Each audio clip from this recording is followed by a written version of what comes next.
Welcome to Career Tools. 1 minute, tell me about yourself is wrong. Part 2. Here we go. This cast answers these questions. How do I prepare for the tell me about yourself question in an interview? What do I want to convey during tell me about yourself?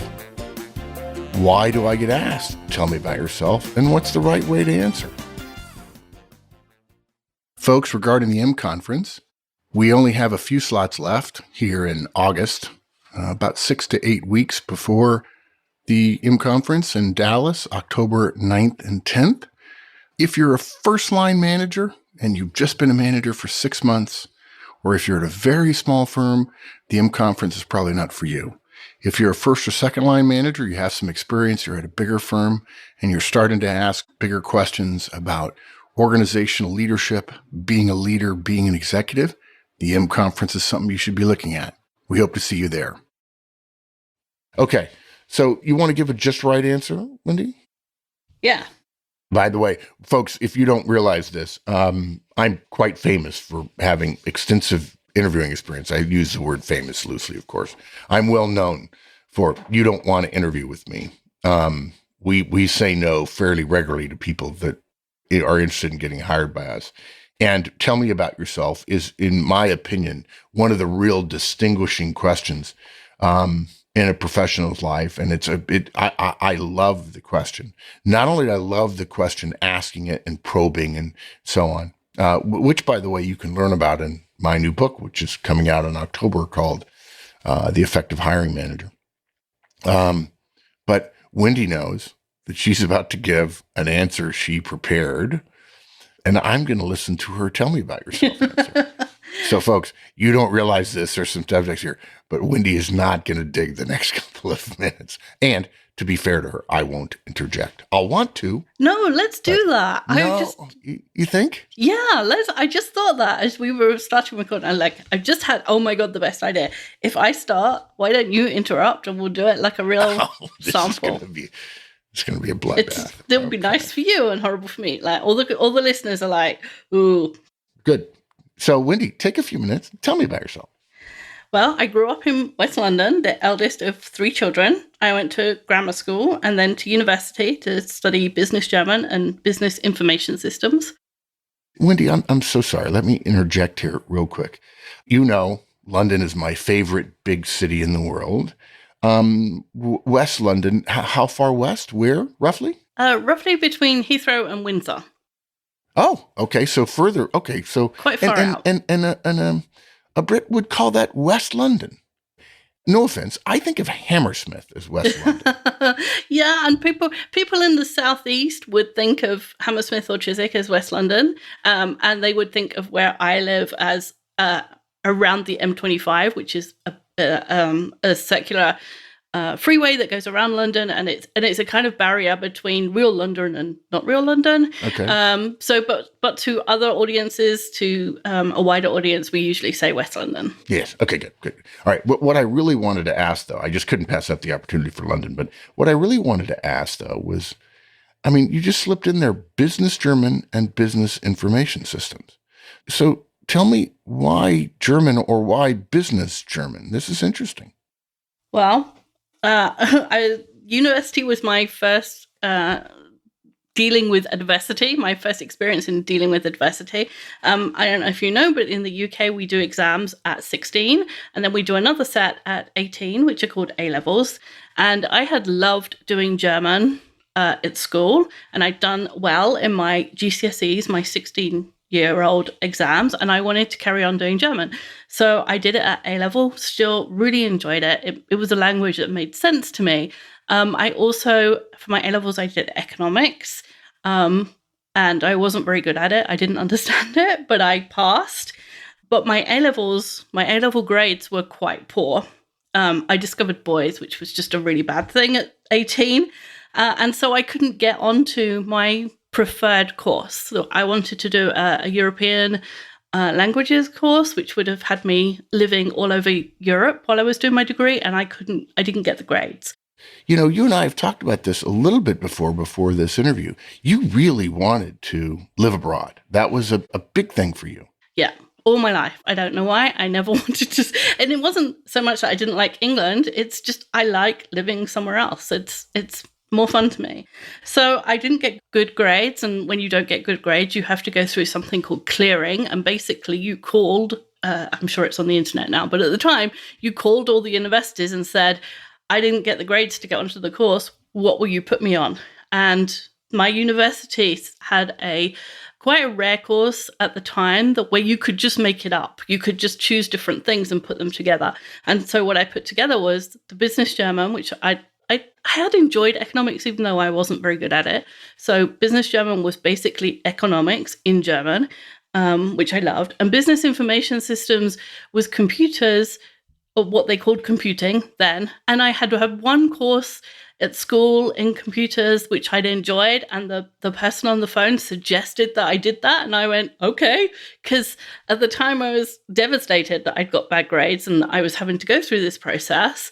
And so I just kind of agreed. And it turned out really well. So taking advice from smart people is, something I do often. Yes. Okay. Now, folks, just so you know, I'll make an aside here. I would also want to probe into the business information systems piece as well. But in the interest of time, because we don't want this to be a 30-minute long or even a 10-minute long answer, I'll let Wendy continue. So I used that experience of getting bad grades to encourage myself to get better grades. And I got a 2.2, which is the second best grade in a university in England. Very few people get a better one. So 2.2 is like kind of the best average, as it were. It's a kind of like 3.5, I guess. And not knowing what I wanted to do next, I did a whole variety of temporary jobs. And I really enjoyed that experience. I find it very interesting and very satisfying. I worked in it. You've got to tell me. Yeah, you've got to tell me more, though, about temporary jobs.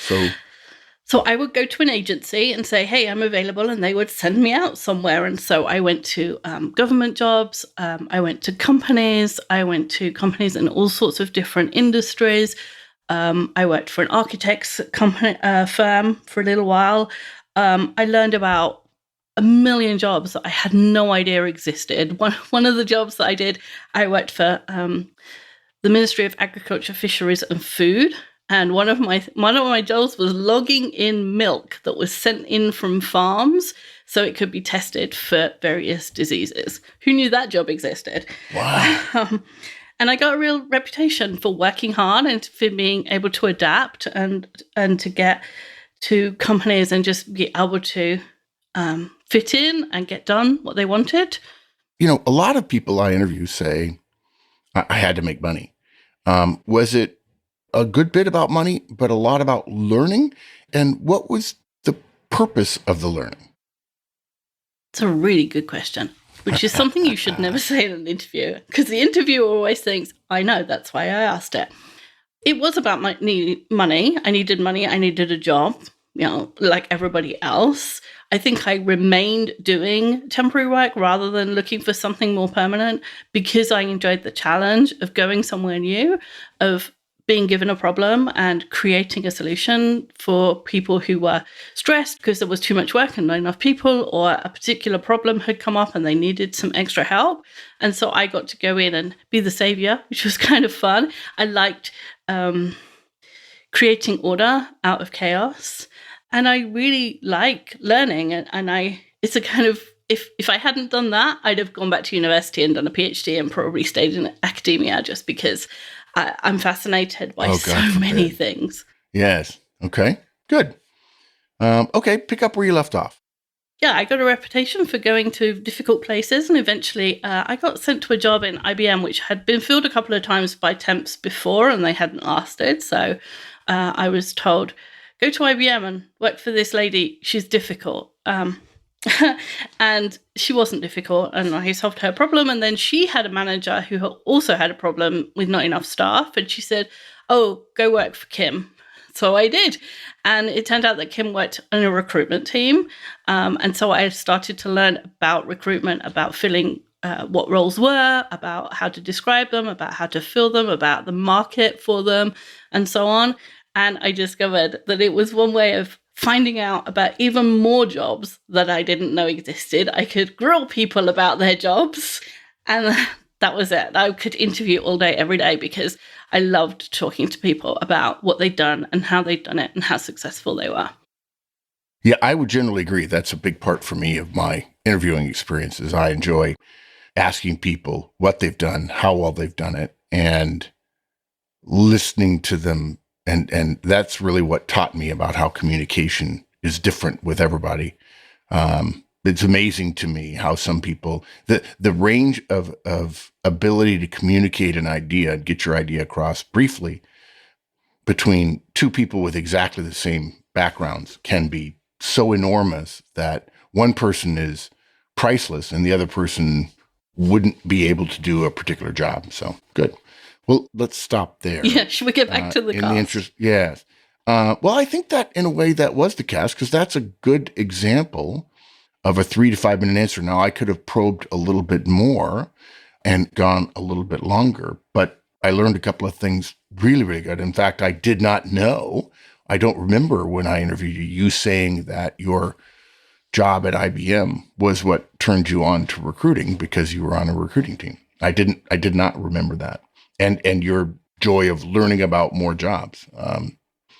And for me, my evaluation of Wendy's answer, folks, in part is a function of the fact that I've never heard of somebody going to a temp agency and being willing to essentially go to a bunch of different temp jobs. And that there was some challenge and some joy in it. Most people would say, I don't want to do that. I just want to go find one job that I could work at and get better at. So that was, I remember that, and that was interesting to me. One day I'll write a book about all the temp jobs I went to. Yeah, why not? And we'll sell it. If you're a new listener, you may be thinking that even if you did nothing else for the next year, you never catch up with all the podcasts. That's one of the reasons why we invented the Map of the Universe and the Personal License. If you go to the website and click the Map of the Universe icon, you'll see all of our casts arranged diagrammatically. That's how you find the podcast on the topic you're struggling with. Then, purchase a personal license and download the show notes. You'll get 5 to 6 typed pages of everything that's said, which you can read in less than 20 minutes. Now you can get the help you need when you need it, whether you're caught up or not. Okay, so here's the concern, I think, that people would say. Well, if I don't know what to put in my tell me about yourself answer, I'm afraid I'm going to be wrong. And the recruiter knows, the interviewer knows better than me. And so therefore I should let them ask their questions because, you know, they'll get the information out of me that they need. But you and I both know that's not true. It's not true. And like you said, you just discovered things that maybe I haven't told you, or we've known each other a long time. Maybe I told you a long time ago and you don't remember. I don't remember whether or not I told you those things. Unless you let the person, the interviewee, express themselves in the way that they want to, you don't learn what's important to them or how they describe different things. I mean, I could have described the same thing of being a temp as being, you know, I couldn't get a permanent job, so I had to temp, and it was kind of the best I could get. And it would be a completely different answer to the one I just gave because it was something that I really enjoyed doing. And I think, you know, one of the things that you used to see in interview answers that you don't see so much anymore, I hope, is people used to say, write on your resume your hobbies, because if you're lucky, the hiring manager will have the same hobby and you can spend the whole hour talking about your hobby. He'll really like you and he'll hire you, which is wrong. Really wrong. Just really wrong. But on the other hand, if you give a really short tell me about yourself and there's nothing to talk about, there's no hook, there's nothing interesting in it, then you miss that opportunity that there is something that you and the hiring manager really connect on, whether that's a technology or a project or a customer or whatever. You're missing out the opportunity. Yes, exactly. The whole problem is that the assumption is that the recruiter, the interviewer, is going to ask the questions they need to ask. That's true. We will try to do that, but only insofar as we have enough time to do it. And a 1-minute answer doesn't give us enough hooks into your background. We have to ask a bunch of other questions. And so you steal time away from us talking in more detail about your experience. We're not just going to accept at face value your resume, because if that was the case, we wouldn't interview. We just choose the best resume. We want to know more than that, and we need to have time to do that. And for Tell Me About Yourself to go on for 20, 25, 30 minutes for the recruiter or interviewer to start getting a sense of who you are is a really bad thing. So that was the Goldilocks answer. Now we should address being too long. Absolutely. So talk about it. So over 5 minutes is too long. If you go over 5 minutes, it turns into it's all about you and not a conversation. It's like a speech, not an answer, right? Because you have to have memorized 10 minutes. You're going to say it the same way every time, which sounds robotic. If you have 2 to 3 minutes and the interviewer takes that for 30 minutes or 35 minutes, you know that you're focused on the things that the interviewer is interested in because they're asking you questions about it. If you just speak for 10 minutes and they don't interrupt you, then you could be saying anything. It's kind of the extreme of, I don't want to put things in because I might say something wrong. You also don't want to put everything in because you might be wrong, or you might be not focused on the things that the interviewer is actually interested in. Yeah. Here's a problem I have. One of the things we say in our show notes is when we don't want people to be too long is we want them to be succinct, and that it is, that means it's no longer than it needs to be. My fear there is that folks won't realize what succinct is. In fact, the person who rambles on, sometimes that's me, in fact, doesn't realize they're not being succinct. And what they would say is, I'm not sure in this environment what succinct is versus what, overly long-winded is. Mm-hmm. So I would say this. I would just say, keep practicing and keep adding until you get to 3 to 5 minutes. And if you don't know whether to be 3 or 5, just choose 4. That's it. And the reason why we recommend in our interviewing series of podcasts, the 3 to 5 minute answer, and Wendy, we have more than one podcast on Tell Me About Yourself, right? Yeah, we do. Yeah. We recommend this, and all you have to do is practice. That's all you have to do. Now, look, if you're 55 years old and you want to go to 7 minutes, that's fine. And we don't have any problem with that. That is a qualitatively different interview for vice president of production for $1 billion company than someone who's between the ages of 18 and 28, where Tell Me About Yourself is, again, the big watershed moment in the interview where the risk and the rewards start getting noticeably higher. I also think that there are times, if you're going too long, the cue that I have seen, and by the way, this is funny, I saw it in myself the first time, when I felt somebody was going long, I stopped asking questions. Yes. Because I thought I was bored. Get to the end. If I don't interrupt you, you'll keep going, and then we'll be done with this and I can move on to the stuff I'm interested in. Yeah, yes, absolutely. Exactly. Stop writing notes. Stop asking questions. Yeah. For instance, I remember there were several, I don't know why this happened. I never examined it in more detail, never went back and talked to them, but I was interviewing at a college years ago, and 2 or 3 different people started talking about the houses they lived in off campus. Oh, I live in this house over on Spruce with a few friends. It's kind of dilapidated, but it has some charm, and we all live on the 2nd floor. We have common rooms on the 1st floor. And I remember thinking to myself, the first person who did it, I said, why are they telling me this? And folks, there's a lesson. If you think that sort of stuff is personal color, it's not. We really don't want personal color. We want decision-making, accomplishments, and that's what we recommend in our Tell Me About Yourself guidance. And if you're a young professional or want to be a professional, you're 20, 25 years old, even if you've never done the job that we have for you, you have exercised communication skills, decision-making skills, certain skills that are inherent in the job you may have learned in your specialty in your major in college or university, and we can put all those things together and use our judgment to determine whether or not you have what we're looking for. But if anybody's telling you, yeah, you need to make it personable by bringing up your house, I mean, maybe what you need to do, it occurs to me, is if you don't know what to do, I suppose you could ask Wendy or me. Just write us an email and say, I'm preparing my answer. Should I include this or not? And that's a really easy answer. It's either yes or no. And usually if you're wondering, it's no.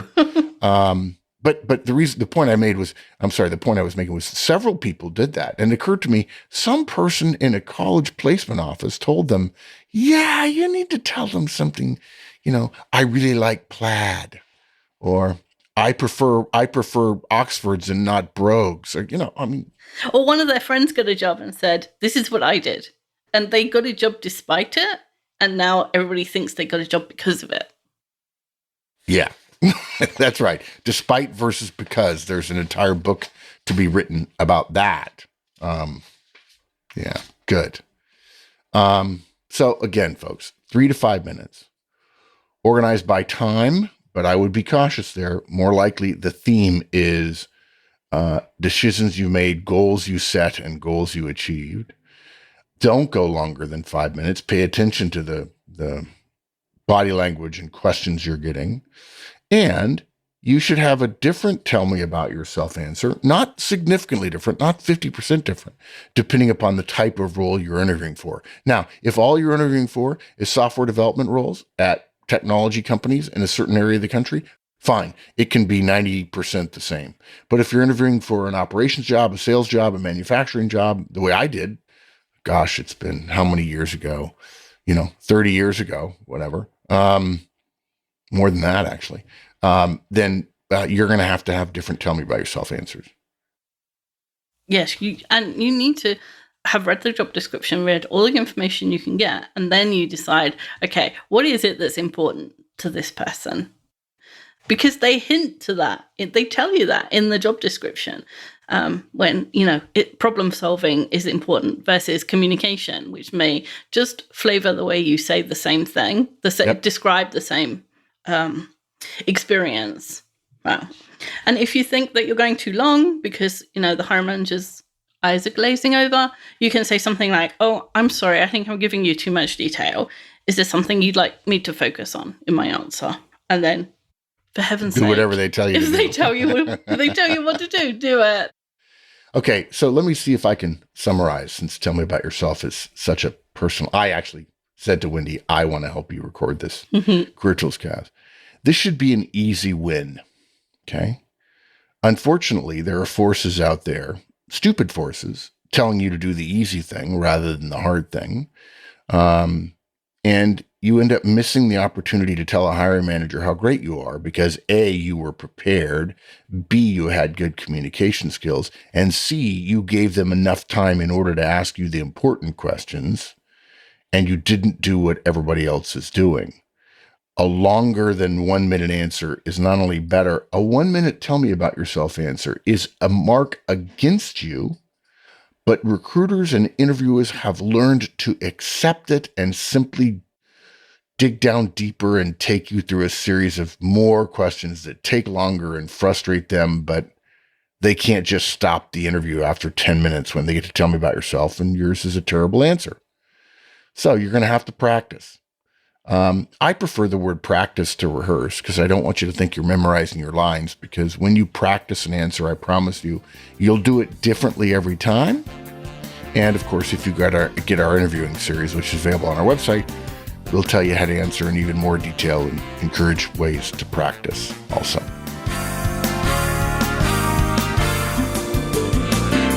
Okay, that's it, everybody. Hopefully, we've encouraged some of you to check out more of our podcast about how to be an effective interviewee.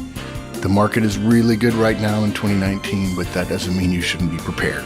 I hope you do well.